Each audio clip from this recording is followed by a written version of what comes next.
Hi guys! Welcome back to my channel. So for today's video, ang topic natin is how to create a virtual Pag-Ibig account. So si virtual Pag-Ibig po, pwede natin ma-check dito yung ating MP2 Contributions, pati po yung ating Pag-Ibig One Savings. Ito yung mga dinadeduct sa atin kapag tayo ay employed. And para sa mga OFW naman, ito yung binabayaran natin. I think one time ata for the whole year na yung binabayaran nila ng isang amount. And then, dito pwede rin natin ma-check yung ating mga loan payments. Okay, so para mag-create ng account, meron ditong button for, ayan, na create account. Click lang natin yan. And then, click lang natin yung continue. And then, meron tatlong choices dito. Merong via Loyalty Card Plus, merong ito mag-create lang account online, and then another one is for the OFW. So, choose whichever is applicable for you. So, ako itong pipiliin ko, click create account online because wala akong Loyalty Card Plus and local lang din naman kami.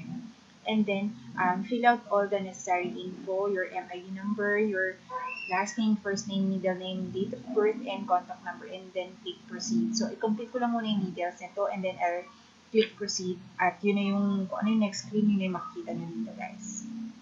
Okay, may pinakita lang na your one-time PIN will be sent to your mobile number ending in 8357. So, click ko lang yung okay. Okay, so na-receive ko na yung OTP.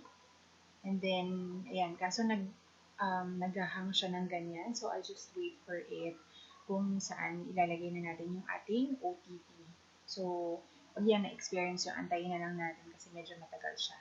Okay, after 3 tries na naghahang siya and ang tagal ng movement or yung processing niya. So, finally, nakatatlong request ako ng OTP code. So, kung ilan yung beses kayo nag-ulit, kung ano yung last na marireceive yung OTP code, yun yung gamitin nyo, guys.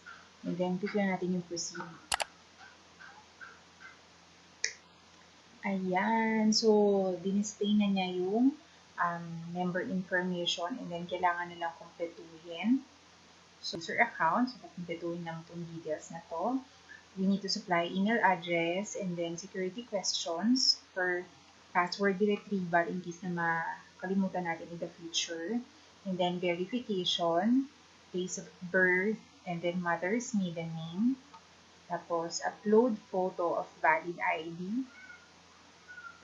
Ayan, passport or other IDs daw. Ayan dyan. Dito tayo mag-upload. Click lang natin sa left file. And then, upload selfie holding and showing your valid ID. So, to ensure lang kasi siguro to na tayo talaga yung mag-a-apply at hindi someone else. Like, click lang tong I certify that the information is shared or will share with Pag-Ibig Fund, etc.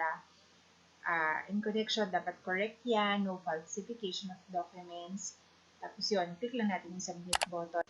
Okay, so kapag successful na yung pag-upload nyo ng pictures and yung details na fill out nyo, and once na-click nyo yung submit button, ito na yung next na makikita natin.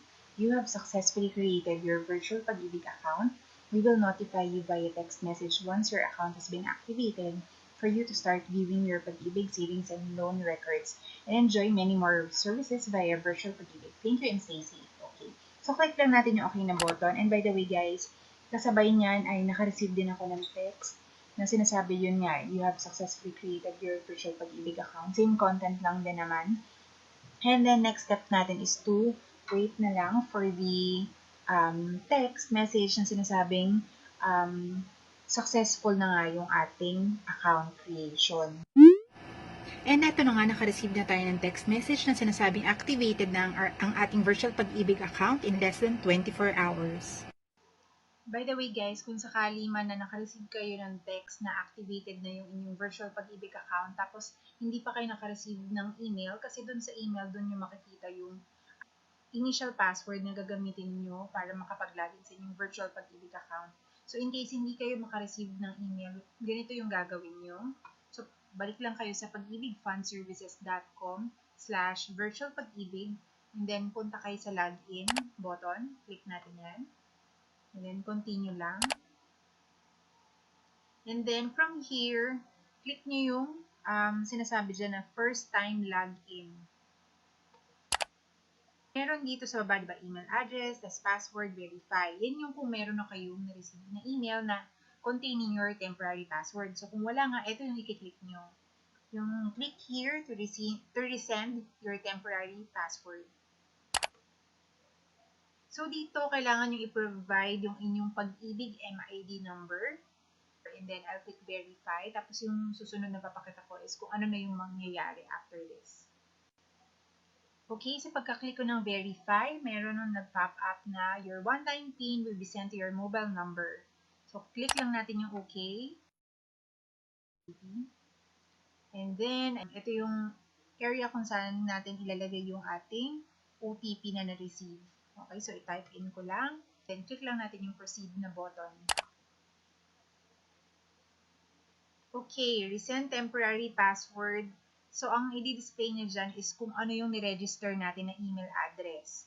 Click lang natin yung send temporary password.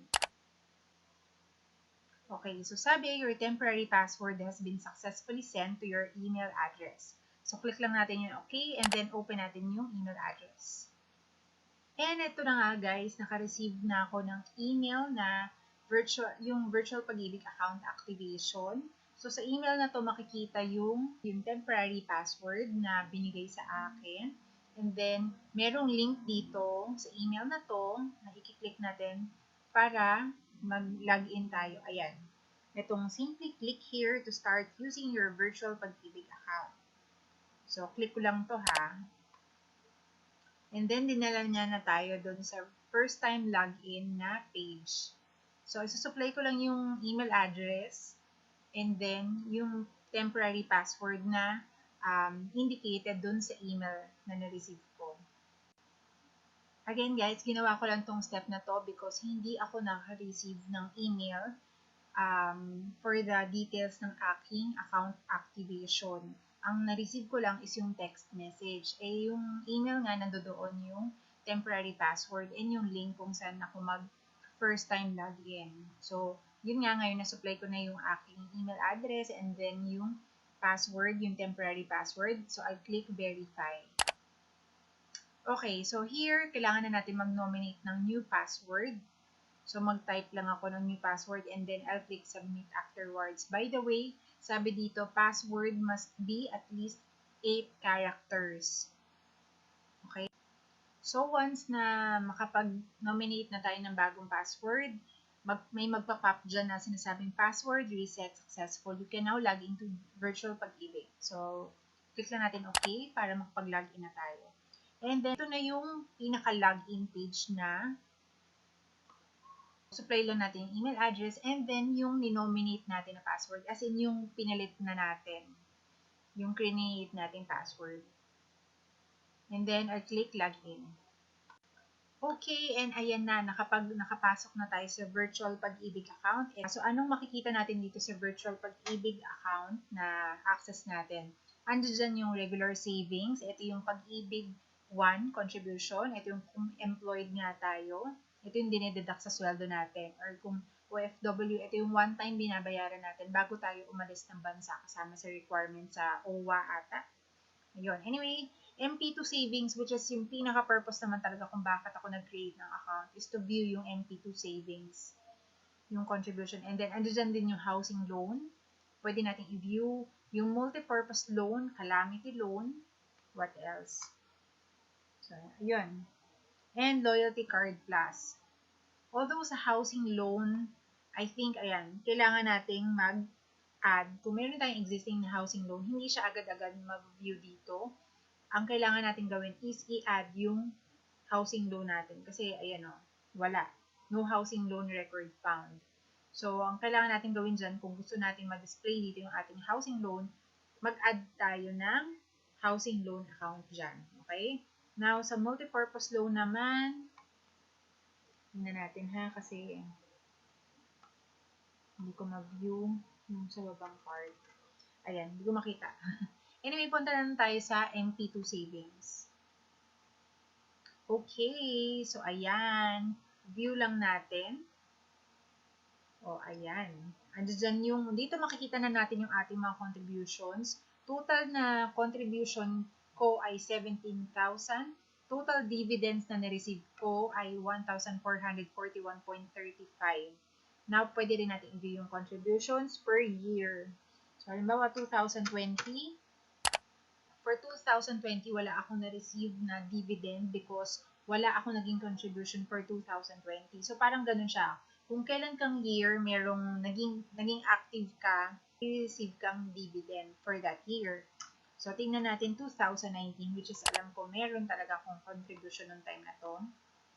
Ayan. So, meron ako na-receive na dividend na 990.57 noong 2019.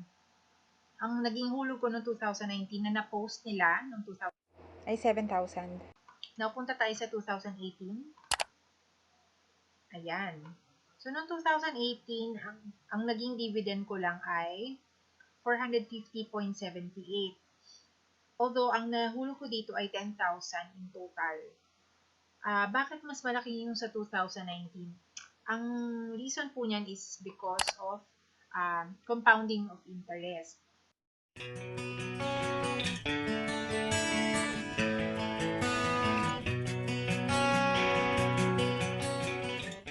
Noong 2019, ang basis na po, hindi lang yung 7,000 na hulog, kundi yung 17,000 na kabuuan na siya mula nung simula. Ngayon, bakit hindi po nagkakaroon ng dividend ng 2020? So, sa tingin siguro ng Pag-Ibig, hindi active tong account na to. Kaya, kasi walang recent na hulog. So, hindi niya binigyan ng dividend, di ba? Pero, for 2021, dahil mag-update ako ng hulog dito sa MP2 savings ko. So, I will do another video para i-update kayo kung ano magiging effect niya pag nagbigay ng dividend for 2021. Kung magkano yung magiging dividend nun. Pero yun, plan ko na habulin yung mga months na hindi ko nahulugan. Anyway, that's it guys. Thank you for watching. Sana nakatulong sa inyo itong video na to. Kung hindi ka pa nakasubscribe sa channel ko, please hit the subscribe button below and hit the notification bell para updated ka pag may bago kong in-upload na video. So once again, thank you for watching.